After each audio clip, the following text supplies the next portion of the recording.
नमस्कार, आप सब कैसे हो? मुझे आपसे कुछ कहना है। कल मेरी एक सहेली बचपन की, वो मेरे को मिलने आई। उसने थोड़ी देर पहले मेरे को फ़ोन किया कल कि मेरी सिस्टर की तबीयत ख़राब है, मैं दिल्ली में आई हूँ। अमृतसर से वो आई थी, मैं आपको कब मिलने आऊँ, मैं मिलना चाहती हूँ। मैं कहा जब मर्जी आ जाओ। कहती मैं 11-12 बजे के बाद दोपहर को आऊँगी। मैं कहा ठीक है। मैं 11-12 बजे उसकी इंतज़ार करती रही। वो तो आ गई, 12 बजे तक आ गई। आते ही उसने मेरे को ऐसे मिलन किया, ऐसे मिलन किया, मैं आपको बता ही नहीं सकती। वो उसने जब मेरे पैर की चोट देखी तो जल्दी जल्दी रसोई में गई। वो कहती आप बैठो, मैं चाय बना के लाती हूँ। वो अपने आप ही चाय बना के लाई और अपने आप ही उसने बिस्कुट वगैरह निकाले। तो हम दोनों चाय वगैरह पीने लगे, लेकिन घर में तो उस टाइम कोई है ही नहीं था। तो वो भी अकेली आई थी। हम लोग बचपन की बहुत बातें आपस में बांटी। उसने भी बांटी, मेरे ने भी बांटी। हम लोग इतनी बातें कर रहे थे, हमें कुछ समय का किसी चीज़ का पता ही नहीं चला। वो मेरे को कहती कि बहुत साल से ना मैं तेरे को मिलने की कोशिश कर रही थी, मेरे पास तो तेरा एड्रेस ही नहीं था। मेरे को तो अभी मिला थोड़ी देर पहले ही, तो मैं मिलने के लिए तेरे को आ गई। मैं क्या अमृतसर में सब ठीक है? पहले मैं भी अमृतसर ही रहती थी, बचपन तो मेरा अमृतसर में बीता था। वो हमारे घर के सामने ही रहती थी। वो मेरी बहुत पक्की सहेली थी। हम एक एक बात आपस में करते थे। कुछ भी बात होती थी ना तो हम एक दूसरे को बताते थे। जब उसकी शादी, वो भी मेरे घर के पास ही हुई। उसकी मजीठ मंडी में शादी हुई।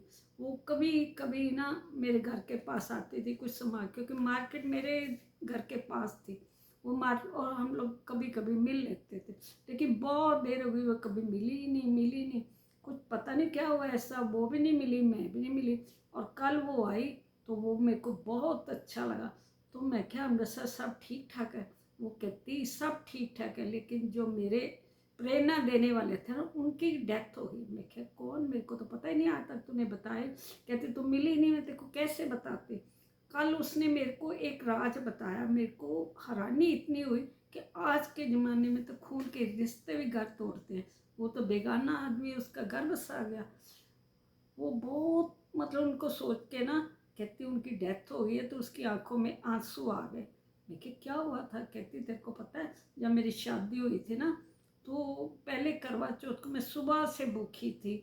मेरे को भूख ही नहीं लगी, कुछ नहीं। मैं मतलब अब फिर भी मैं उदास थी, मेरे को समझ नहीं लग रही थी मैं क्यों उदास। और रात को ना उसके घर वाले आए। उसको अमृतसर में ना करवा चौथ का व्रत देते हैं माँ बाप, मायके वाले।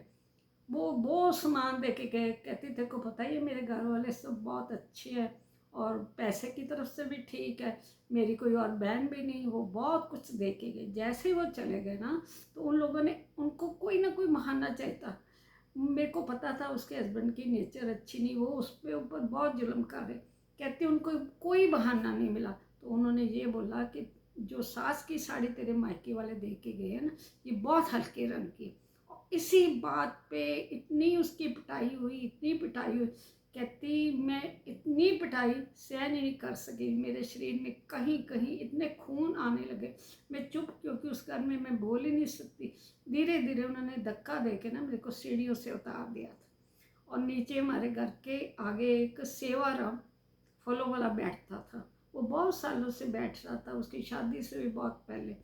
कहती उसने ना जब मेरी साड़ी फटी देखी, तो मेरे को ना उसने क्या किया, जो पहले लोग ना वो एक पन्ना डालते थे, लाल से रंग था, उसने सबसे पहले मेरे ऊपर पन्ना दिया।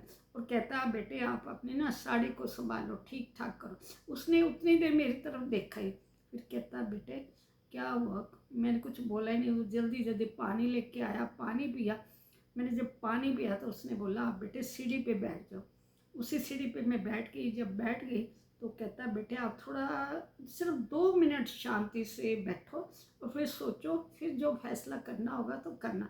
मैं भी आपके फैसले में आपकी मदद करूँ, मैं आपके बाप जैसा हूँ।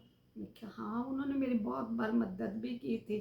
तो वो मेरे को कहती है कि उसने मेरे को एक बात बोली, बेटा तुम्हारे और बाहर जाने के रास्ते में सिर्फ दहलीज है, ये तेरी मर्जी है कि तू उस दहलीज को पार करके, तेरी मर्जी है तो ऊपर वापस जा। लेकिन तुझे अगर ये दहलीज पार करेगी ना, ये तो अत्याचारी लोगों के लिए और अच्छा हो जाएगा। ये तो तेरे जाने के बाद नया घर बसा लेंगे, फिर नई मतलब किसी को फंसाएंगे, उनके ऊपर अत्याचार करेंगे, उसके माँ बाप रोएंगे। तू घर से इस बाज़ार से जब बाहर निकलेगी ना, तो इस हालत में तो तुम्हारे माँ बाप की कितनी बेइज्जती होगी, और यहाँ भी सब लोग तेरे को बातें करें। इन लोगों को तो कोई बातें नहीं करेगा, तेरे ऊपर बहुत बातें उठेंगी। लेकिन तेरा जो अगला आने वाला जन्म है, या तू जितनी देर जीना है, तू बहुत मतलब झुक के ही मरेगी।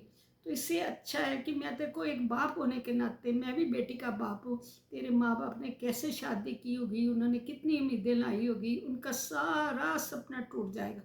और यहाँ तो तू रहेगी तो सिर्फ अपने दुखों को अकेली भोगी, और तू बाहर निकलेगी तो बड़े जीवन खराब होंगे, और तेरे माँ बाप का भी जीवन खराब होगा, तुम्हारे रिश्तेदारों का भी होगा, और यहाँ जो नई लड़की आएगी उसका भी, और उसके माँ बाप के, वो लोगों का। तू चाहती है कि जीवन खराब हो तो ये दलील पार कर ले, नहीं तो इस दलील के अंदर ही चल। मैं तेरे को एक अच्छी बात समझा रहा हूँ कि जैसे मर्जी है ना, तू घर के अंदर इस रिश्ते को निभा। ये नहीं मैं चाहता कि तू जुल्म से है, लेकिन तू कुछ ज़िंदगी अपनी अपने हिसाब से अब चलना। लेकिन अपने माँ बाप, अपने इतने लोगों के दुख देखे, तो अगर दलील पार करना चाहती है तो तेरी मर्जी। अगर तुम्हें जाना है, मैं तेरे माँ बाप को भी यहाँ बुला देता हूँ, रिक्शा कर देता हूँ, जो तुमको मदद चाहिए मेरे से, पैसे की हर चीज़ मैं तेरे को देने की तैयार हूँ। लेकिन ये दलील बेटा मेरे कहने पे कभी पार ना करना। तो कहती मैंने उनकी बात सुन के कभी दलील पार नहीं की, और मैं अंदर ही रही, चाहे दुख में रही चाहे सुख में रही।